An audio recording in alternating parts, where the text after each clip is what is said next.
The wind howled across the Kansas plains like a wounded animal, carrying ice that cut through cloth and skin alike. Mary Ellen Hartley tightened the thin shawl around her shoulders, though it did little to keep out the bitter cold.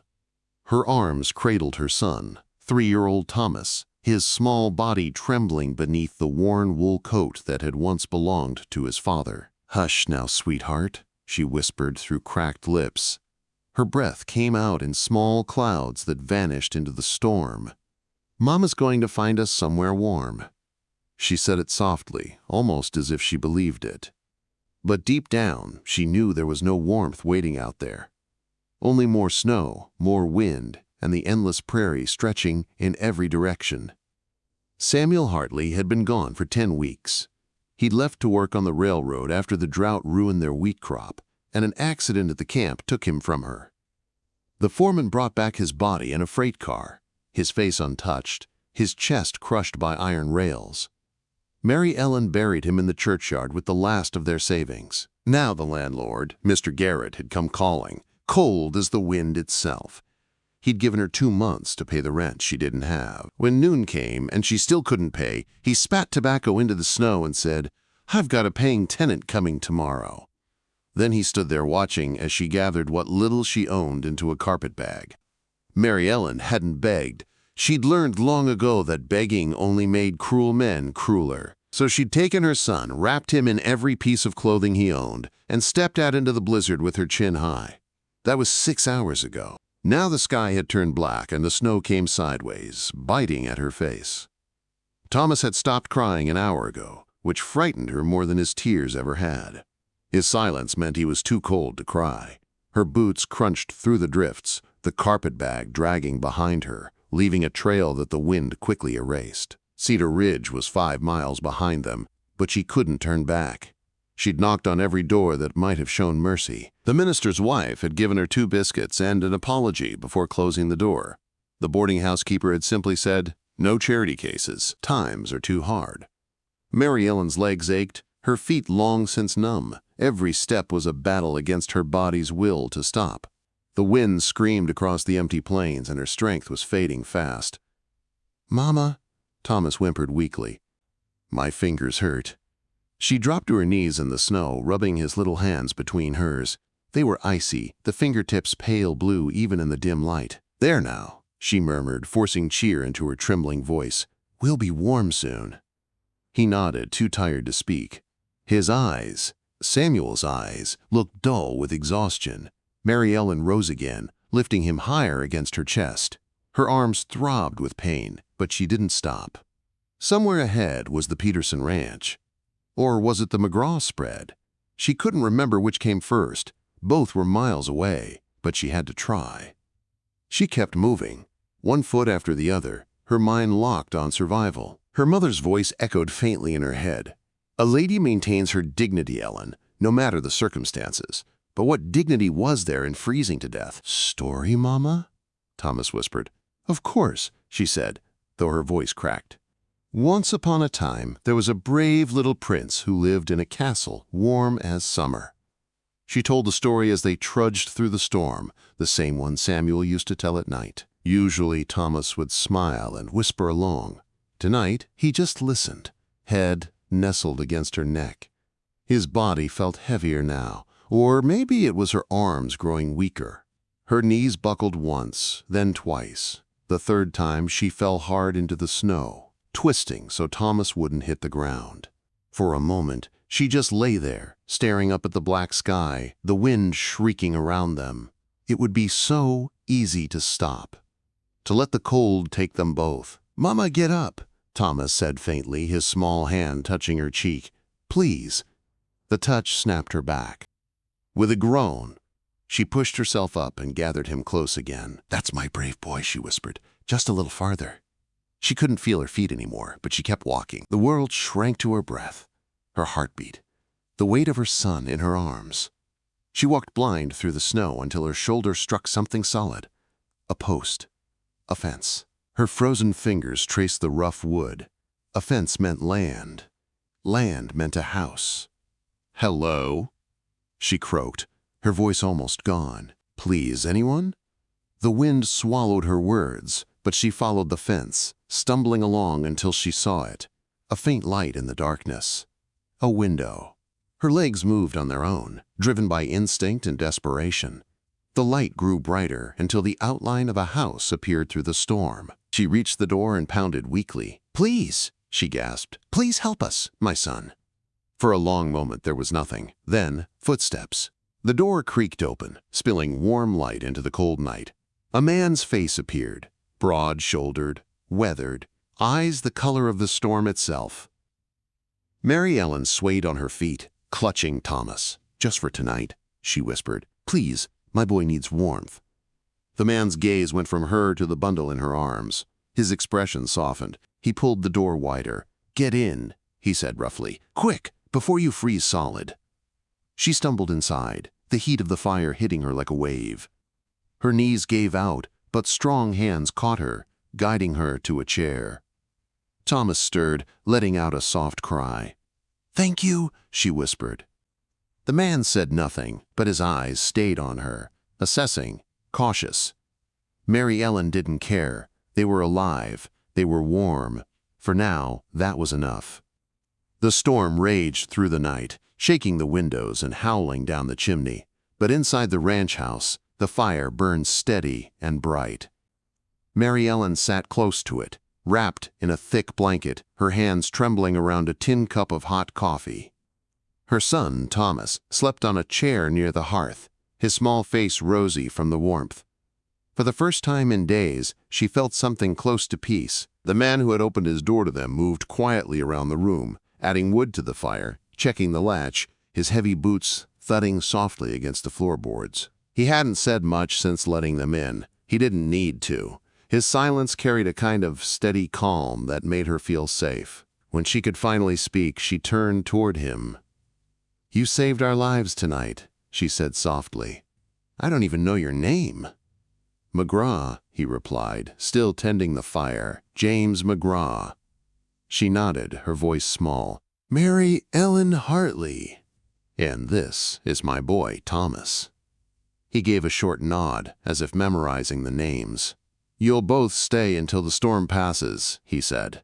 "No one should be out in this kind of weather." Mary Ellen looked at him properly for the first time. He was in his mid-30s, maybe older, tall and broad, with shoulders built by years of hard work. His hair was dark, touched with silver at the temples. His face was strong, lined, but not cruel, the kind of face carved by weather and loss. "Thank you, Mr. McGra," she murmured. He poured more coffee into her cup. "You're welcome, ma'am." Silence fell again, broken only by the crackle of fire and the wind outside. Thomas stirred in his sleep, mumbling softly, and McGra covered him with an extra quilt. "You've got a brave boy," he said. Mary Ellen's throat tightened. "He's all I've got left." Quote. McGra only nodded, but his eyes softened a little before he turned away. The next morning came gray and bitter cold. Snow was piled high against the windows. The wind still howling, but not as fierce as before. Mary Ellen woke to the smell of coffee and something frying. She sat up in the small bedroom McGra had led them to, and for a moment forgot where she was. Then she heard her son's laughter from downstairs, a sound she hadn't heard in weeks. When she went down, McGra was at the stove, flipping bacon in a pan. Thomas sat at the table, eating a biscuit as big as his hand. "Morning," McGra said without turning. "Coffee's on the stove." Mary Ellen hesitated. She wasn't used to kindness from strangers. "You didn't have to." He cut her off gently. "Storm's not done yet. You'll both need your strength." Quote. She poured a cup and sat down, the warmth of the cup seeping into her fingers. "I'll earn our keep while we're here. I can help with the cooking or cleaning." McGra looked over his shoulder at her. "Ain't no debt here, ma'am. You're my guests."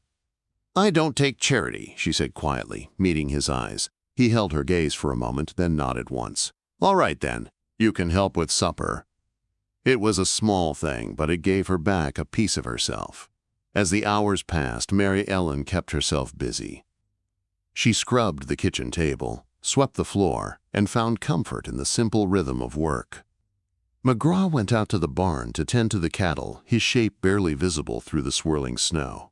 When he returned, his coat was covered in frost, his beard rimmed with ice.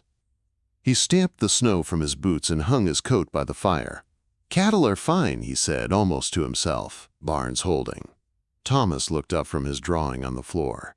"Do you have horses, Mr. McGra?" "About a dozen." "Can I see them?" Quote. McGra smiled slightly. "When it's warmer, son." Quote. Mary Ellen froze. Son. The word hung in the air between them. It was said so naturally, yet it stirred something deep inside her. That night they shared supper at the table, beans, cornbread, and strong coffee. Simple food, but to Mary Ellen it tasted like a feast. Thomas dozed off soon after, and McGra carried him gently upstairs. When he came back down, the firelight played across his face, showing a man used to silence, but not unkindness. He poured himself another cup of coffee and stared into the flames. "My wife's been gone 5 years," he said suddenly. "Diphtheria took her. House has been quiet ever since." Mary Ellen listened without speaking. She knew that kind of quiet, the kind that made you hear your own heartbeat in the walls. "I tried hiring help," he continued, "but no one lasts long out here. Too lonely." She hesitated, then asked softly, "Why stay, then?" He looked at her. "This land's mine, every fence post, every nail in this house. I built it with my own hands. Hard to walk away from that." She nodded slowly. "I understand." Quote. He looked down at his calloused hands. "I reckon you do." The second morning dawned brighter. The storm had passed, leaving the world white and still. McGra was already outside when Mary Ellen came down, tending the animals. Thomas sat by the window watching him with fascination. "He's brave," the boy said. "He's used to being alone," Mary Ellen replied softly. Bravery and loneliness sometimes look the same. When McGra came in, stamping off the snow, Mary Ellen handed him a towel. "You should rest a bit." "I'll be fine," he said, drying his hands. "Storm's over. You could travel once the road clears."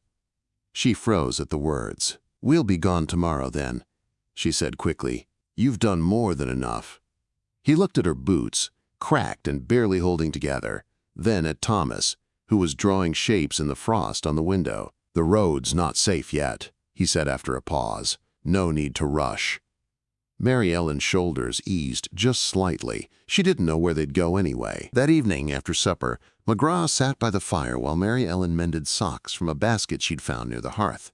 Thomas played quietly on the rug. "You can read," McGra said after a while.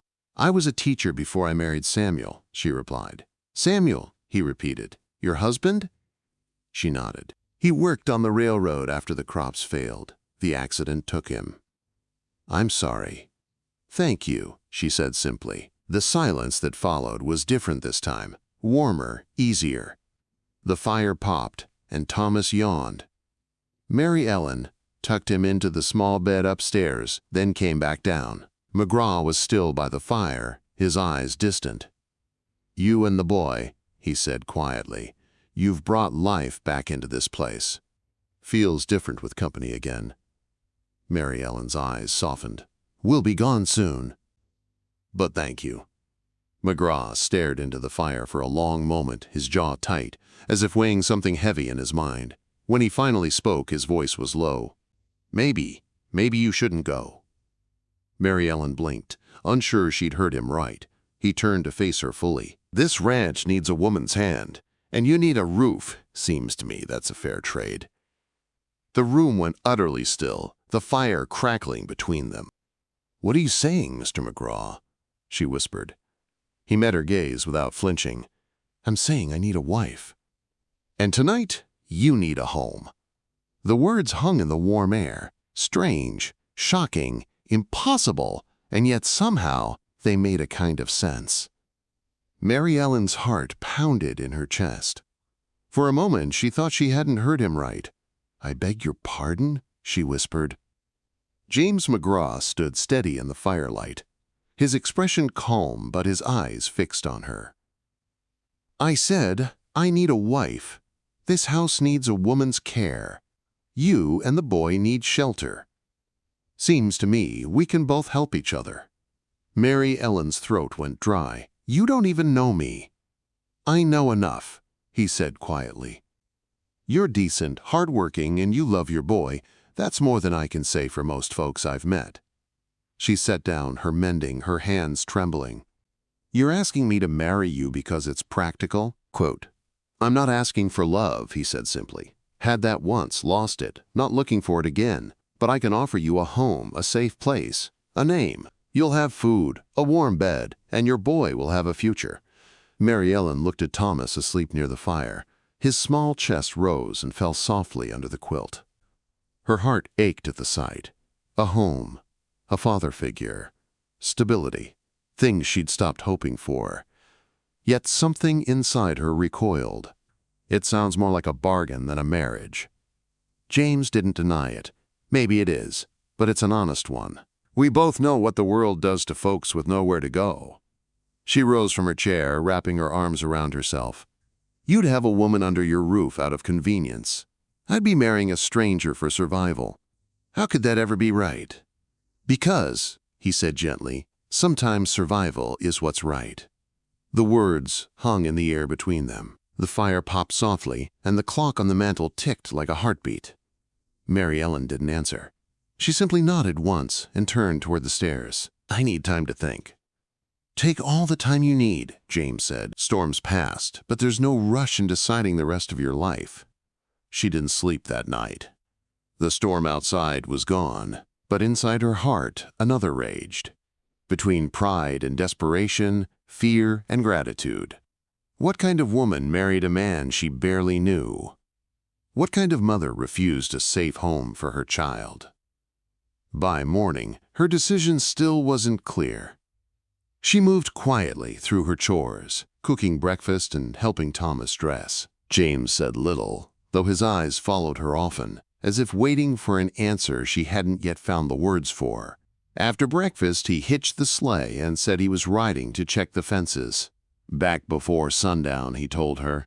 Mary Ellen watched him disappear into the white horizon. The house felt emptier than it had since the night they arrived. That afternoon, she scrubbed the kitchen, not because it needed it, but because she needed something to do with her hands. Each sweep of the brush steadied her thoughts. The truth was simple. She and Thomas had nowhere to go. Denver was a dream, and dreams didn't feed a child. When James returned at dusk, she was waiting by the fire, her shawl drawn tight around her shoulders. "Mr. McGra," she said quietly, "I've thought about what you asked." He took off his gloves, dusted snow from his coat, and nodded for her to go on. "I can't promise love," she began. "Not yet. My heart still aches for what I lost. But I can promise respect, hard work, and a fair partnership. If that's what you meant by marriage, then yes, I'll be your wife." James's jaw tightened. "It is what I meant, and I give you my word, Mrs. Hartley, this will be your home, not your prison." She swallowed hard. "Then we'll need to go to town." "We'll leave at first light," he said. The next day, the sleigh carried them through glittering snow under a sky so blue it hurt the eyes. Thomas sat between them, chattering about the horses and the clouds. Mary Ellen's hands were clenched in her lap. The thought of walking into town, a widow marrying again so soon, made her stomach twist. James seemed to read her thoughts. "They'll talk," he said quietly. "They always do, but their talk won't change what's right." At the small church in Cedar Ridge, Reverend Caldwell met them with raised brows. "Mr. McGra, Mrs. Hartley, this is sudden." "Life out here doesn't wait for perfect timing," James said. The Reverend studied them both, then nodded. "Very well, if you're certain." Mary Ellen met his gaze squarely. "I am." The ceremony was simple. The Reverend's wife and an old couple from town served as witnesses. James produced a worn gold ring, plain but real. When he slid it onto her finger, she realized it had once belonged to another woman, Martha. The thought stung, but she didn't pull away. "I now pronounce you husband and wife," the Reverend said. "May God bless your union." And just like that, Mary Ellen Hartley became Mary Ellen McGra. Outside, the air bit at her cheeks, but her heart felt strangely light. She glanced at James, who was loading supplies into the sleigh. He looked the same as he had the day before. Quiet, steady, but something in his eyes had softened. Back at the ranch, Thomas ran from room to room, exploring every corner. "Mama, can we stay here forever?" he called. Mary Ellen smiled faintly. "Yes, sweetheart. We're home now." She spent the first days as Mrs. McGra learning the rhythms of the house. She cooked, cleaned, mended, and even helped with the livestock when needed. The work was hard, but she didn't mind. For the first time in months, there was purpose in her days. The townsfolk, however, were less kind. At church the following Sunday, whispers followed her like a shadow. "The widow Hartley," someone murmured, barely cold in her husband's grave. James heard them too. His jaw tightened, but he said nothing. After the service, as they walked to the sleigh, he spoke low enough only for her to hear. "Let them talk. You hold your head high, Mrs. McGra. You've nothing to be ashamed of." Mary Ellen nodded, blinking back tears. "Thank you." Winter gave way to a fragile spring. The snow melted, and the prairie turned to green again. Mary Ellen found herself laughing more, working beside James in the barn, teaching Thomas his letters by the fire. Slowly, the quiet partnership between her and James began to shift into something warmer, something neither had planned for. One evening, as the sun sank low over the fields, Mary Ellen stood at the window watching James teach Thomas to ride. The boy's laughter filled the air, bright and alive. When they came inside, dusty and grinning, James poured 2 cups of coffee and handed one to her. "You've made this place a home again," he said softly. She met his gaze. "You gave us a chance to live again. That's more than I ever expected." He hesitated, then said, "It's more than I expected too." There was a long silence before he spoke again. "Mary Ellen, this started as an arrangement, but I've come to care for you, for both of you, deeply." Her breath caught. He took a step closer, his voice rough but honest. "I thought I was done with love, but I was wrong. You brought it back." Tears filled her eyes. "I never thought I'd find it again either." He smiled then, small, unsteady, but real. "So what do we do now?" She reached for his hand. "We live. We raise our son. We build the life neither of us thought we'd get." He brushed a strand of hair from her cheek, his touch gentle. "Then that's what we'll do, Mrs. McGra." Outside, the prairie wind was calm for once. The house that had stood so empty for so long was now filled, with laughter, with warmth, with a family built not on chance, but on courage and choice. The lonely rancher had found his home again, and the widow who'd once had nothing left had found everything she'd ever needed.